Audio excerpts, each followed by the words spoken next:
¿Por qué viniste a la Navidad?, dijo mi hija. No alzó la voz. No se veía enojada. Sonaba como si le estorbara, como si hubiera llegado sin avisar que iba a llover. Un momento después, agregó que mi inutilidad ponía incómoda a la gente. La boca de su esposo se curvó en una sonrisita que me dijo que estaba de acuerdo. Nadie en la sala se apresuró a corregirlos. La historia que estás a punto de escuchar es una obra ficticia creada por el equipo de redacción del canal H2 Historias. Está inspirada en situaciones de la vida real para transmitir lecciones sobre la familia, los sentimientos y los valores humanos. Todos los personajes y eventos son ilustrativos. Me llamo Javiera Ramírez. Tengo 66 años.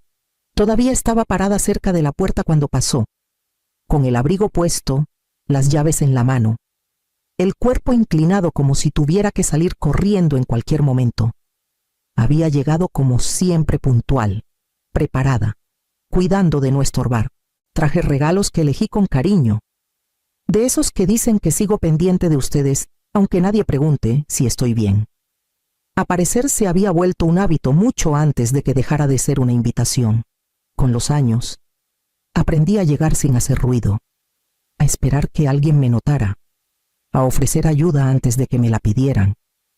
Cubrí un pago por aquí, otro por allá cuando las cosas andaban apretadas. Entré al quite cuando venía una fecha límite o surgía una emergencia. Nada del otro mundo, solo lo suficiente para que todo siguiera rodando. La verdad es que sentía la tolerancia antes de oír las palabras. Cómo se pausaba la plática cuando entraba, cómo hablaban de planes como si yo fuera parte del mueble. Aprendí a no decir nada, a no corregir, a no pedir un lugar en la mesa. Me repetía que las familias pasan por rachas, que esto era pasajero, que ser útil era lo mismo que ser querida si una tenía paciencia. Me quité el abrigo despacio, doblándolo como siempre, aunque el pecho se me apretaba. Dejé los regalos donde se vieran, porque aún me importaba que me vieran. Nadie los tomó. Nadie dijo mi nombre. Miré a mi hija y luego a su esposo, a la tranquilidad de su sonrisa y la seguridad que traía. Entendí algo que había evitado entender por años. No se preguntaban si yo pertenecía aquí. Ya habían decidido para qué servía. Avancé más adentro de la sala, no para discutir, no para defenderme, sino porque irse de inmediato habría confirmado el papel que esperaban que jugara después. Nadie dijo «hola» cuando avancé. La conversación siguió como si hubiera llegado tarde a algo ya decidido. Mi hija estaba junto a la barra de la cocina, celular en mano, deslizando el dedo con movimientos rápidos y molestos. Me miró un segundo y volvió a la pantalla, como si yo fuera un pendiente que no tenía tiempo de atender. «Estás checando la cuenta de la luz, ¿verdad?», dijo su esposo desde el sofá. No levantó la vista al hablar. Su voz tenía esa autoridad casual de quien sabe que lo respaldan. «Sí lo sé», respondió ella. «No soy tonta. Solo digo que volvió a subir», contestó él. «Todo está subiendo últimamente». Ella soltó el aire fuerte y dejó el celular. «Yo lo tengo controlado». Puse mi bolsa en la silla más cerca de la pared. Nadie ofreció quitarme el abrigo. Nadie preguntó por el camino. Me quedé de pie un rato más de lo necesario. Luego me senté, cuidando de no interrumpir. «La escuela mandó otro aviso», dijo mi hija, frotándose la sien. «Volvieron a cambiar el calendario de pagos». Su esposo la miró de reojo, pasando por encima de mí. «Siempre lo hacen en estas fechas. Es mal momento», dijo ella. «Todo sale en mal momento últimamente». Asentí una vez, aunque nadie me veía. Esto era terreno conocido, presión dicha en voz alta, responsabilidad flotando en el aire, sin nombre pero pesada. Él checó su celular otra vez, murmurando: «Solo hay que pasar este tramo». «Lo pasaremos», dijo ella, pero sin mucha convicción. El silencio que siguió se sintió intencional. No incómodo, sino manejado, como si esperaran que algo cayera en su lugar. Me acomodé en la silla. La mirada de mi hija pasó por mí y se fue, con la mandíbula tensa. Había molestia, sí, pero también expectativa. de esa que da por hecho el siguiente paso sin pedirlo. Su esposo se recargó, dejando que la plática siguiera con pendientes y fechas. Yo me quedé con las manos cruzadas en el regazo, escuchando el ritmo, sabiendo lo fácil que aún podía encajar en esta sala si interpretaba el papel que estaban rodeando. Todavía no se había dicho nada, pero la forma de la noche ya estaba clara. Mi hija se volvió hacia mí despacio, como si hubiera llegado al final de un pensamiento y yo fuera el hilo suelto. Todavía tenía el celular en la mano. No lo soltó. ¿Por qué viniste a la Navidad?, dijo. Su voz no subió. No tenía filo de enojo. Sonaba práctica, como cuando alguien pregunta por qué entregaron un paquete en la dirección equivocada. La sala se cayó, pero no de sorpresa. Nadie jadeó. Nadie se movió incómodo. Hasta su esposo siguió relajado, con la vista mayormente en su pantalla. Ese silencio me dijo más que la pregunta misma. Abrí la boca y la cerré. De pronto era consciente de cuánta gente había en la sala y cuán pocos me miraban. No ayudas, siguió ella, con el tono un poco más firme, como aclarando algo que debería ser obvio. Solo estás ahí sentada. Pones las cosas incómodas. Su esposo asintió leve. No está equivocada, dijo tranquilo. Algo en mi pecho cedió, no con estruendo, no de golpe. Entendí entonces que esto no era una reacción, era un mensaje preparado. Las palabras estaban demasiado limpias, demasiado bien puestas. Las habían moldeado antes de que yo llegara. Miré el rostro de mi hija, la molestia alrededor de sus ojos, la impaciencia en su boca. No era cruel, estaba fastidiada. No me rechazaba como persona, me evaluaba y me encontraba ineficiente. Esperé que alguien interrumpiera, un familiar, un vecino, alguien que dijera que así no se habla en una familia. Nadie lo hizo. Mi hija cruzó los brazos, ya pasando la página. Estamos con mucha presión ahorita, dijo, y esto no ayuda en nada. Su esposo se recargó de nuevo, satisfecho. La plática empezó a cambiar, lista para dejarme atrás donde estaba parada. Entendí entonces que mi presencia se había vuelto algo que necesitaba justificación. No porque hubiera hecho algo malo, sino porque ya no cumplía el propósito que me habían asignado. Mi hija suspiró como cansada de explicar lo evidente. No es personal, dijo. Es que ya no ayudas. La palabra ya pesó más que el resto. Su esposo se inclinó hacia adelante, codos en las rodillas. Estamos muy apretados, dijo.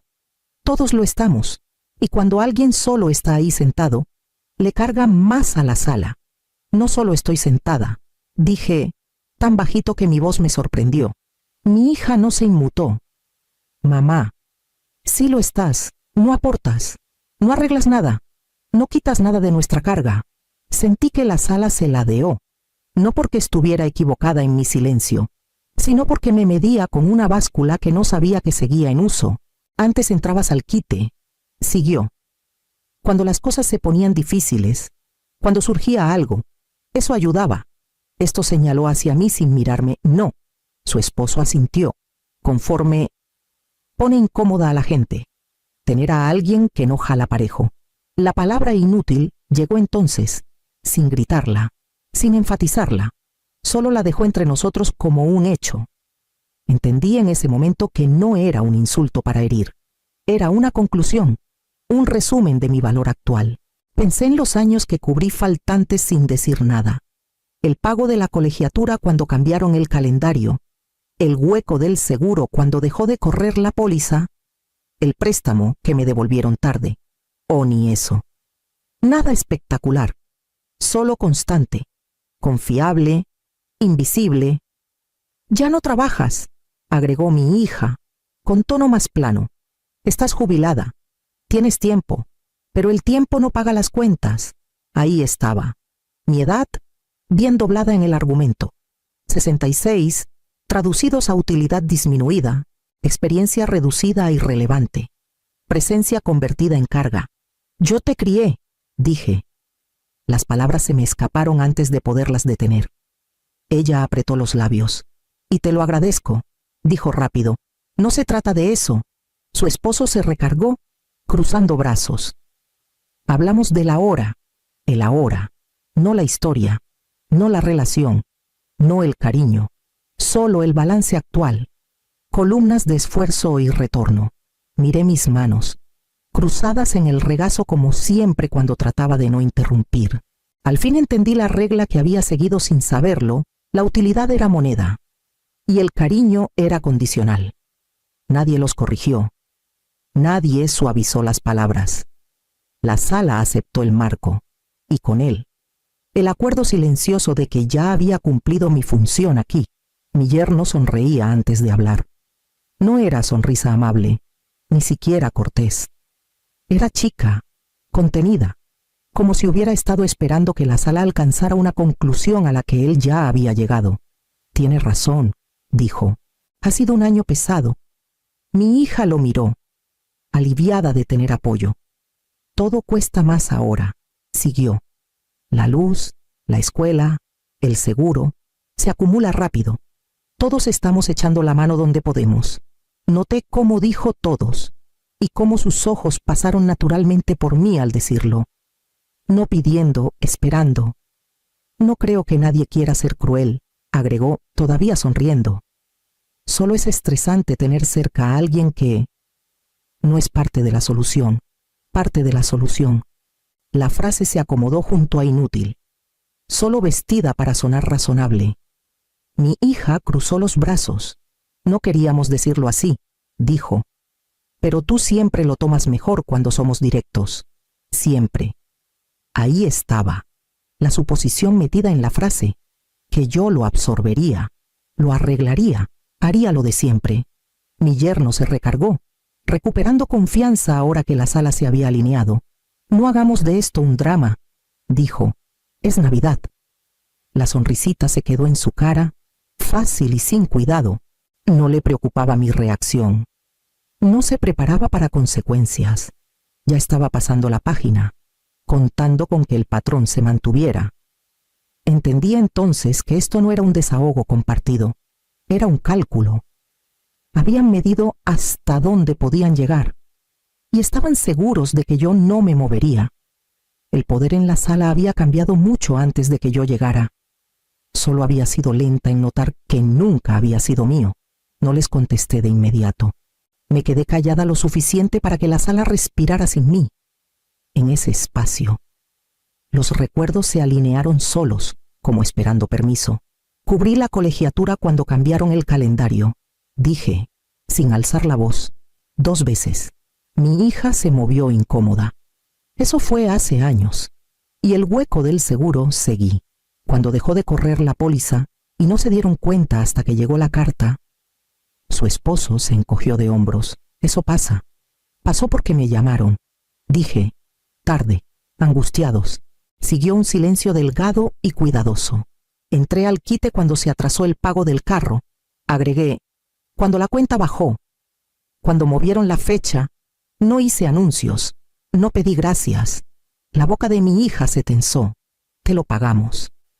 A veces dije, con el tiempo, su esposo miró a otro lado, con impaciencia asomando. Hablamos de la hora. Ese era siempre el movimiento, borrar el pasado, aplanarlo, quedarse solo con el momento que les convenía. Noté algo.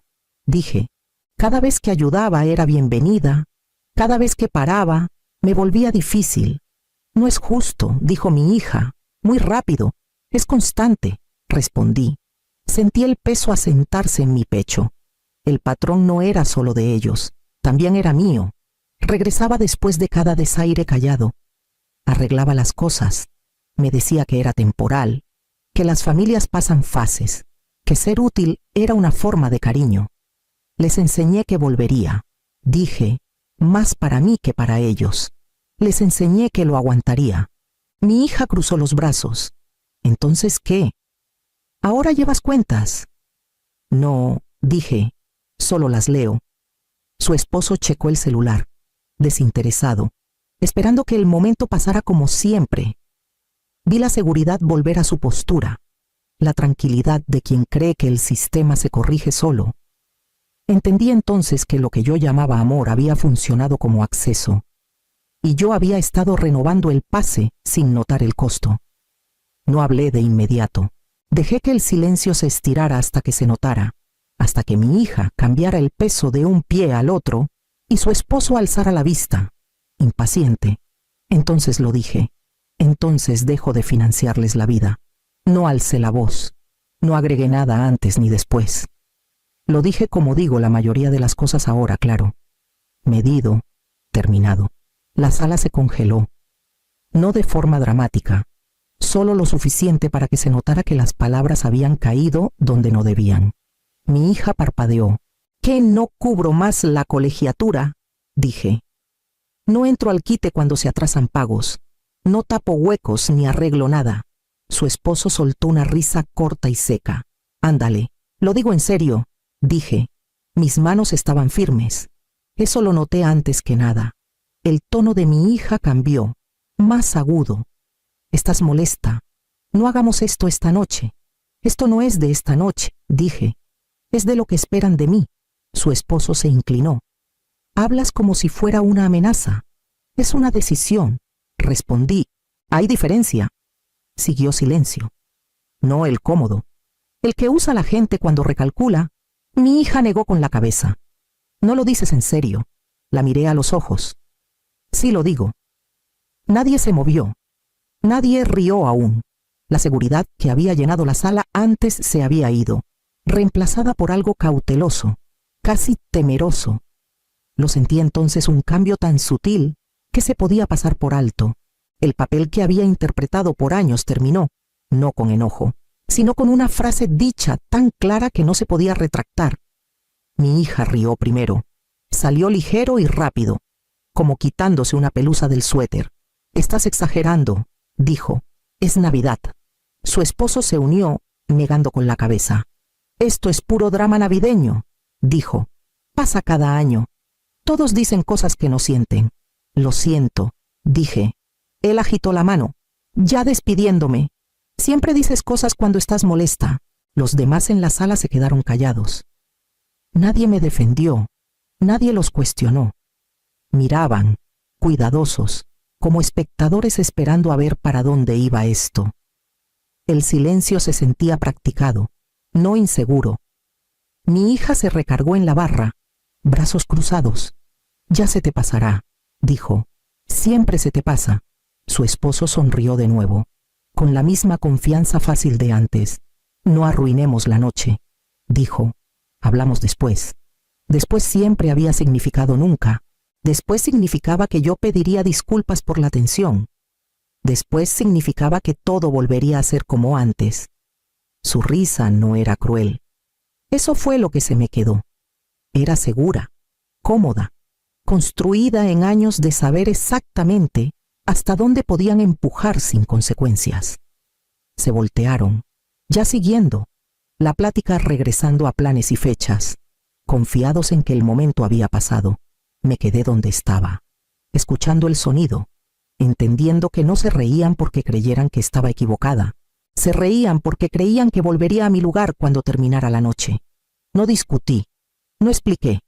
Tomé mi abrigo, mi bolsa y los regalos que nadie había tocado. ¿A dónde vas?, preguntó mi hija, con la molestia más aguda ahora que la sala se sentía menos segura. A mi casa, dije. Su esposo bufó. No hemos terminado de hablar. Yo sí, respondí. Nadie me siguió a la puerta. Eso se sintió consistente. Me fui como había aprendido a irme callada, sin exigir que me vieran. A la mañana siguiente, preparé café y me senté en mi mesa de la cocina. No me apresuré. Abrí la laptop y entré a las cuentas que había manejado por años sin comentario. La colegiatura primero. Quité mi nombre del calendario de pagos y confirmé el cambio. El seguro después. Cancelé la cobertura automática que tenía por si acaso. Luego, la ayuda mensual de la hipoteca, siempre presentada como temporal. Cada pantalla de confirmación era tranquila, neutral, sin drama. La primera llamada llegó esa tarde. Algo anda mal con la cuenta de la escuela, dijo mi hija, sin saludo, sin disculpa. Dicen que no entró el pago. Lo sé, dije. Pausa. ¿Entonces lo arreglas? No lo haré, respondí. Su tono cambió. No hagas esto. La segunda llamada fue de su esposo, voz controlada, cortante. Tenemos que hablar. Esto nos afecta más que a nosotros. Lo sé, dije. Es extremo, dijo. Estás castigando a todos. Estoy parando, dije. Hay diferencia.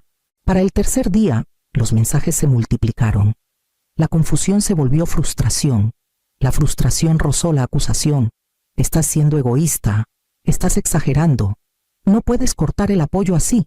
Ninguno preguntó si yo estaba bien. Ninguno reconoció lo que me habían dicho. Cada frase apuntaba al desorden que yo había causado, no a la razón por la que existía. Escuché sin responder. Dejé que sonara el teléfono. Cuando contestaba, mis palabras eran pocas. He tomado mi decisión. Esa frase los inquietaba más que el enojo. No daba entrada. No negociaba. Para finales de semana, las llamadas bajaron. El tono se endureció. El control dio paso al pánico. Luego, al silencio. Me senté otra vez en mi mesa, manos alrededor de una taza ya fría, y sentí el peso asentarse. No alivio, no triunfo. Solo la firmeza tranquila de saber que el arreglo había terminado. Por primera vez, el silencio no me pedía nada. Pasé la mañana de Navidad sola, y fue mi decisión. Preparé café. Me senté en la mesita junto a la ventana y dejé que el silencio se acomodara sin tratar de llenarlo. Nadie llamó. Nadie tocó. Esa ausencia se sintió honesta. Mi celular vibró una vez cerca del mediodía. Un mensaje de mi hija. No lo dijimos con esa intención. Lo leí y dejé el celular boca abajo. Ya no estaba enojada. Tampoco esperaba. Había dejado de medir mi valor por cuánto podía ser útil a gente que solo me notaba cuando algo vencía. En la tarde, calenté sobras y comí despacio. Pensé en los años que confundí amor con responsabilidad, generosidad con obligación. Había creído que dar más me ganaría un lugar. Solo enseñó a los demás a esperarlo. La lección llegó callada, no como castigo, sino como claridad. El amor que exige borrarte a ti misma no es amor. Los límites no son crueldad, son honestidad. Dicha antes de que el resentimiento pudra algo bueno. No dejé la Navidad, dejé que me usaran. Si esta historia te tocó, dale like al video, deja un comentario o suscríbete. Historias como esta importan porque alguien que escucha quizá todavía esté pagando por quedarse donde no lo ven.